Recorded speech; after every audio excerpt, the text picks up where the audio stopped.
দেখতে দেখতে free fire খেলার বয়স আমার প্রায় 7 বছর হতে গেল, আর এর মাঝখানে কত যে ভিভ্যাজ ইউটিউবার আমার সাথে অ্যাড হয়েছে তার ঠিক নাই। এবং প্রতি বছরই আমরা দেখাই যে আমাদের লিস্টে থাকা ভিভ্যাজ ইউটিউবারদের মধ্যে কার সবচেয়ে বেশি হেডশট রেট থাকে। বাট এখানে অনেক ভিভ্যাজ আমার সাথে অ্যাড ছিল না, যেমন মিস্টার ট্রিপলার, বাংলাদেশ টপ 1, এরকম আরো অগণিত ভিভ্যাজ তাদের সাথে আমার ফ্রেন্ড লিস্টে অ্যাড ছিল না।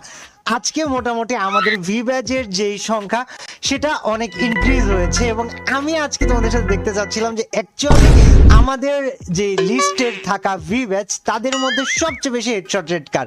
আসসালামু আলাইকুম এভরিওয়ান, আমি আছি ইটস কাব্য, আর আজকের ভিডিওটা হবে আমার লিস্টে থাকা কোন ভিভ্যাজের হেডশট সবথেকে বেশি এটা নিয়ে। সো চলো বেশি কথা না বাড়িয়ে আমরা শুরু করি। সো ফার্স্টে গাইজ যদি আমরা যাই, সবার প্রথমে আছে বানি 444। তো চলো বানি 444 যেহেতু আছে, আমরা বানি 444 এর বিয়ার র্যাঙ্কের হেডশট রেট বানি এখানে দেখাই রাখছে, আর সেটা হচ্ছে 59.3%। আর লাইকও 75,000, সর্বনাশ। আর হিরো গ্র্যান্ড মাস্টার 9,700 করে আছে। সো 59.3 হচ্ছে বানির। এরপরে যদি একটু নিচে